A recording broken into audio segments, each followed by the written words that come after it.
So we're going to do off-rip objection handling drills just to show y'all kind of the easiest way to stay in the call and continue to close these deals even when they're giving you objections. Okay. First and foremost, I do want to state that there is a framework, and we're going to clip it down below or put it down below. It's called SIVER.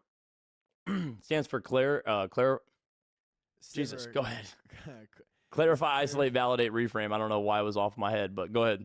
Yeah, clarify, isolate, validate, reframe. We're going to do another video, kind of like a Loom style video, breaking this down more specifically. But essentially what it is you're clarifying kind of like what is the real objection. So a lot of prospects will throw up smoke. We call it smoke screen. They're going to tell you they need to think about it. They're going to tell you they need to talk to their wife. They're going to tell you all this bullshit. It's really just smoke screen to the three real objections, which is trust, fear, and urgency. Trust and fear are both just uncertainty. They don't feel certain about whatever that you're selling is actually going to work for them. Urgency, it's pretty self-explanatory. They just don't feel like it's the right time. There's other things kind of like logistics and financial, which I guess you can kind of get into, but we like to just kind of focus on the core three. You can, not to interrupt you, because you can negotiate on those. Like if it's logistical, aka like financial, or there's any like logistical things like they don't have the cash flow to do it or they don't have the money in the bank, like there's ways to negotiate and downplay it. But we're talking about advanced objection handling when people are basically like, no, or like, I don't think so. It's not the right time. No. They're just like, if you go look at our live call recordings, you will literally see people that just straight up say no to us, and like then they close. They told me I look 12 years old. You guys will see the whole list of the objections that we get. But the biggest thing is like the biggest mindset you can take is just close everything. Like genuinely feel like you can close everything. Hormozy talks about how there's like out of 100% of leads that you talk to, 10% are layups, 10% will never say yes, and 80% is all up to our sales ability. But we kind of adopted the mindset, especially like for the first couple offers, everything is just an objection, close everything. And I think that's kind of how we got very good at being able to like be comfortable in uncomfortable positions and uncomfortable conversations. And a lot of it is just like, for me, I talk about a lot about this with the guys that are currently in agency sales, but you can't disagree with questions. So when they're giving you objections, you don't want to make statements and you don't want to like try to sell your way out of it. You have to ask questions because they can't disagree with that, and you have to figure out how to get through the smoke. So we're going to kind of show you guys some like just straight up off the rip drills that we used to do. Lean back. I'm chilling. I'm ready. And just kind of throw objections at each other. And it's going to be kind of like, do you want to do kind of like clarify, isolate, validate, reframe? I mean, like that's how we do it every single time. So I mean, like you guys can, I want you guys to assume this. You guys did discovery, right? And we'll show you how to do all this. But it's like, assume that everything's been good. You've already pitched, you've price anchored, you've price dropped, etc. And now you're in that uncomfortable situation at the end of the call where it's objection time. And this is like where we see most everybody fail. And you know, sometimes it's because you didn't do the whole call right, but other times it's just because you're doing the whole call right. And this is where we want you guys to get. We want you to get to the point where you're like doing everything right. And that's why this is the last section before you see the live call reviews, because by now you've seen everything. You understand the frameworks, you understand the principles, you understand all this. Before you go watch the live call recordings, you need to understand this. So me and Claire are just going to throw a couple at each other, common ones, so to say, and then we'll just kind of show you how we get over them. Look, guys, we're not perfect either. This is literally off rip. Like, we're just going to show you guys how we would handle objections, how comfortable we are with them. So you want me to go first? Cool, man. Yeah, man. Like, so I just kind of have to maybe run the numbers a little bit, think about it a little bit, and I'll get back to you tomorrow. Yeah, man, dude, I totally understand. It's a pretty big decision. Everything you've kind of told me so far, I know that it's a big, like, monumental thing for your business. But you know, you say you kind of want to run the numbers a little bit. Kind of walk me through this just for my clarity, right? No pressure. Is it more of like a logistical thing, or is it more like, you know, cash flow thing when you say you want to run the numbers? All right. So we're just going to go into that. Like, that's how you start diving deep. We're just going to get you through that first initial break. Yeah, Clay, honestly, everything looks pretty good. I just don't really make fast decisions. Like, I usually take the night to think on it, sleep on it. Yeah, man, look, I totally get it. My job here isn't to try to pressure you into making a decision. It's just to help you make the right one. So just for clarity from my side, based on everything kind of that we went over, is it more so that you just kind of feel uncertain about parts of the process, or maybe confused, or maybe just need some more clarity on things? Or is it just that you just don't feel like making maybe a faster decision. Love it. All right, go ahead. Yeah, Blake. I think I should probably run this over with my wife. You know, we kind of share finances, and I don't want to be kind of caught sleeping on the couch tonight. I was just about to interrupt you and say that, man. My job is to not put you on the couch, right? But I will just ask this if you're comfortable with sharing it. Is it more of like a support thing, or is it more of like a permission thing? Like, are you kind of going to her more for like, hey, this is something I really want to do, or is it more like you guys make decisions together? That's how you've done everything since day one. Boom. Nice. Okay, let's think of a little bit more of a tricky one. Yeah, looks good. Um, I'll let you know. Um, can you meet tomorrow? Yeah, man. I mean, I can definitely see what my calendar looks like. But I guess before we do book that next meeting, just for clarity on my side, because I want to make sure that I can get you the answers that you're looking for. What's kind of going on right now, just in your mind, that maybe you find a little bit of things that you don't know that you're 100% certain on, just so I can better help you out on that next call. Open them back up. Just open them back up. Dude's a wall right now. Just open them back up. All right, go ahead. Yeah, Blake. I just right now I don't know if it's something that's super urgent. Like I love everything that you told me. I think it's a great product. I don't know if I need it right now. Got it. So, guys, urgency is probably one of the. It basically means you've pretty much done the majority of everything right. It's one of the hardest objections to get over. You need to build internal urgency in the beginning of the call by asking like clarifying questions before you pitch, such as, "Oh, I was pointing at you. I don't think you noticed I was pointing at you because we say the same. We have the same urgency things. Like, why do you feel like this is important to you now?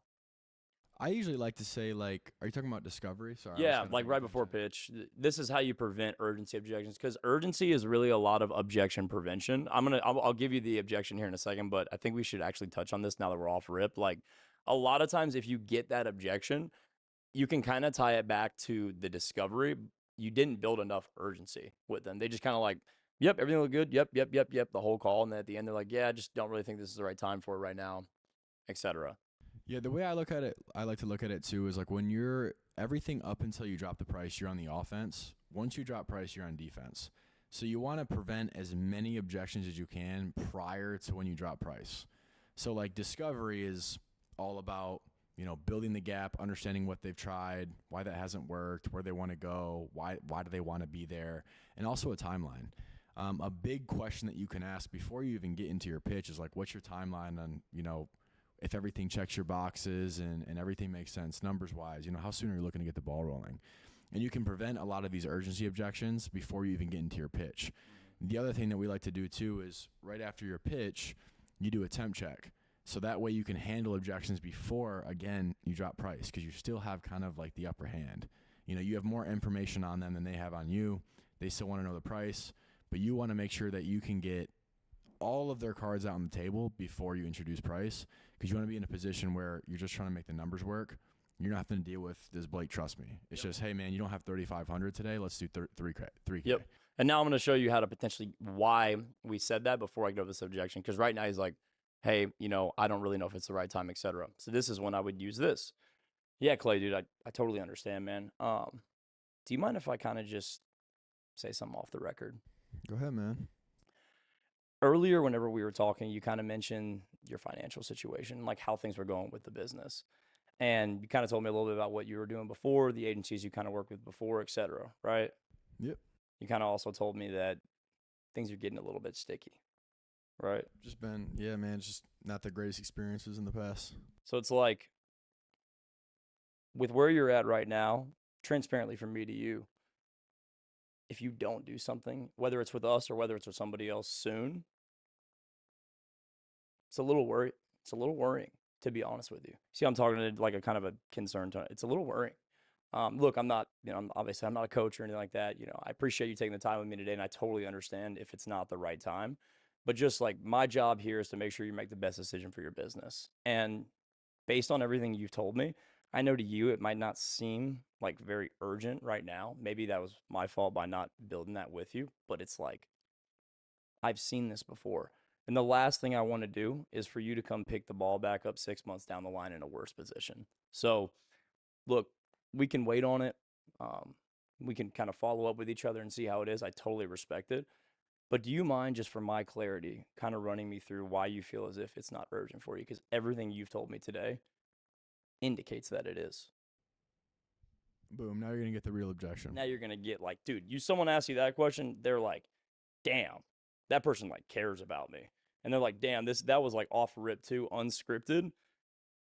It's like me as a person, even if like I wasn't gonna buy, I would kind of just be like, yeah, man, like I don't really have the funds. Right? Because like he could tell you like it's not the right time, but that could really just mean like he's broke and he's not saying it. So when you get urgency objections, you need to really try and figure out what's the real objection, because urgency 99.99999% of the time is a smokescreen.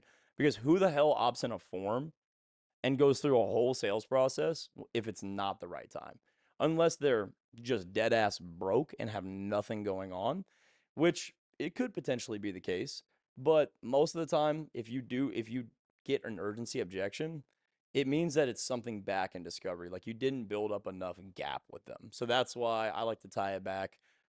And yeah, like that was actually, I feel like that's a perfect way to end it, because urgency is probably one of the hardest objections you can get over. I know a lot of you guys right now probably feel like when people like ask trust objections and things like, dude, do you remember when we had the 100K agency and we didn't have a website?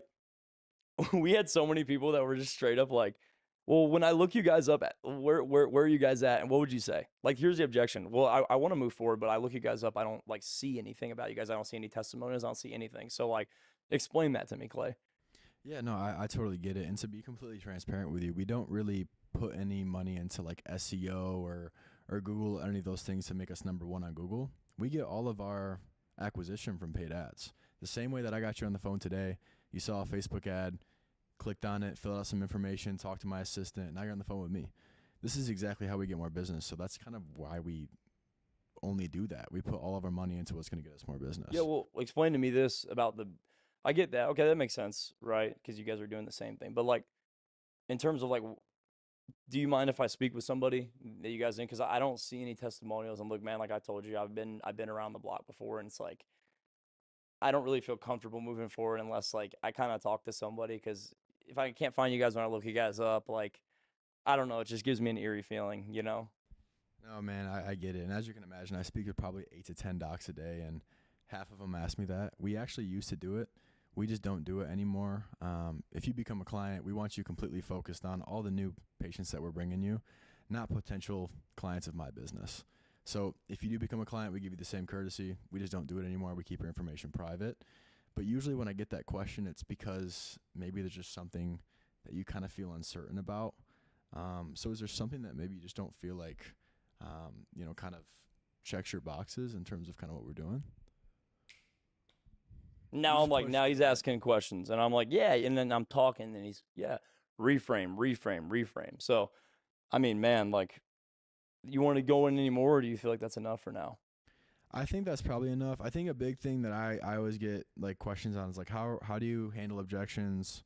What's the best way to handle objections? And the truth is, if you follow the process right, like we always say, this sale is made in discovery, because if you do discovery right and you pitch their pain points, like you're not going to get a ton of objections. Like you shouldn't be on 3-hour calls of objections. That means you didn't really follow the process, and now you're just fighting them. Sales is a dance. It's not a fight. So it's like Hormozy said this. He's like, sales is seduction. It's not rape. It's not supposed to feel. Alex Hormozy says that. Damn, that's deep. You're not supposed to feel like you're fighting them. Like you should be two people on the same side of the field trying to get a first down, trying to get a touchdown. Like you shouldn't be fighting each other. It's you both have a common goal, which is to help them get to their goals. How do we figure out how to get over those obstacles? So pretty much like to wrap this up, because we're kind of are off rip and we started doing objection handling and now we're talking about the whole process. But within discovery, there's a few things that you need to know. You need to know, where they're currently at, where they want to be, what they're currently doing to get business, why that hasn't worked, what are they specifically looking for in a growth partner, what's their timeline, is there any other decision makers? You need to get in front of all of these objections before you even pitch, because then you know exactly what the fuck you're going to pitch, which is like exactly what they want. Then you do a temp check. You make sure that all the objections are handled. And then when you drop price, you don't have to do all this stuff. It's pretty much like, okay, it's just numbers, figure out the numbers, and you close the deal. Yeah, and that kind of ties it right into the next section, right? So go watch the call recordings and all that type of stuff. And, we'll show you in them, like, we're not perfect. We No, not at get all. objections. And actually, we are taking the calls that we probably have done the worst on, right? Because, like, for the most point, like, we're not going to put in calls that you guys can watch and, like, we go through the sales process and people are like, yeah, that works for me. Yeah, But we don't want to show you guys the layups. we're gonna put a couple of layups in there just so you guys can see a perfectly conducted intro. And also, like, we're gonna go over some things so you can actually, like, know more of your prospect as well. Like, that's why we already talked about that ahead of time. And so now when you roll into this, you'll be able to see, like, oh shit, this is that type of person that they were talking about, the person that just tries to take the frame, or the person that's just, like, closed off, or the person that's super influential, or the person that's a little skeptical. Like, you kind of have to know how to play your prospects, so to say. And if you don't, if you're going to go, to an analytical person, very dominant, they're going to be like, it's just not going to click. You have to kind of leverage data. You get on with someone analytical, it's like, hey man, let's talk more numbers, right? Let's break down the numbers and the ROI for you to make it make sense, versus, like, someone who's more, like, influential is going to, like, they're going to want to talk more. They're going to want to feel as if, like, you listen. To be completely transparent with you, I'm a talker. I'm a big Oh, talker. really? I'm a talker. So, like, when I get on with D-type talkers, DIs, so to say, I damn near close them every time. And what he's talking about too, not to jump in, is like disc personality. It's like dominant, influential. What's S again? It's like It's like steady. Like I would steadiness. almost say you're kind of IS. It's like steadiness. Yeah, dominant, influential, steadiness, and then it's like conscientious, which is like very A-type analytical people. So you just kind of want to know, because me and Blake aren't like the super, like, what's We're the not science Socrates. behind sales stuff. We kind of just have our process and we close deals. But disc is kind of a good thing to have in the back of your mind, because you kind of know how to mirror your prospect and how to sell to them, and how to honestly just have a conversation with them and connect with them. And we're gonna we're gonna touch on all that in a separate section. We don't. I mean, that's potentially gonna go before this, but I at least wanted to throw that in there. I don't want to harp on it too much if we've already kind of talked about it. But Yeah. yeah. Now that probably rolls you into the next section here, where it's really just gonna go straight into the call reviews. So dive deep in those. That's probably gonna be where you can digest a lot of what me and Clay just did. But also watch the intro, watch the demo, watch the transition. You'll see why a lot of people show up to our demos and a lot of people close. And it's because we hold an authoritative frame the whole time. We don't break. Like Clay said at the end of that, why don't I see this? Why don't I see that? It's like, we just don't do that. To be honest with you, we give you the same decency as a client. Like, I understand, to be transparent with you, those guys that are posting testimonials to their clients, those people aren't still with them. Those people left 3 months ago and they're still using their face to blow their brand up. We would much rather just tell you the hard truth and you not do business with us and I lose your business right here, versus try to play you up and sell you on some unrealistic thing. That's just me, though. And watch what your prospect will do. They're going to be like, damn, I have talked with 4 marketing agencies and no one has said that. We're in a very burned market, so people are just looking for real salespeople. They don't want the crazy big guarantees. They don't want any of that shit. It's actually easier now to sell against the guarantee. And we sold with the guarantee, like on our first couple offers, but our current agency, we don't have a guarantee. Like, we don't sell with it. It's kind of easier to sell against it at this point, because people are looking just for more transparency. So this was just kind of an offer it video. Go watch all the closes that we had. You'll see a couple big ones, a couple smaller ones, whatever it is. But we just kind of want to show you guys off rip what some objection handling drills look like.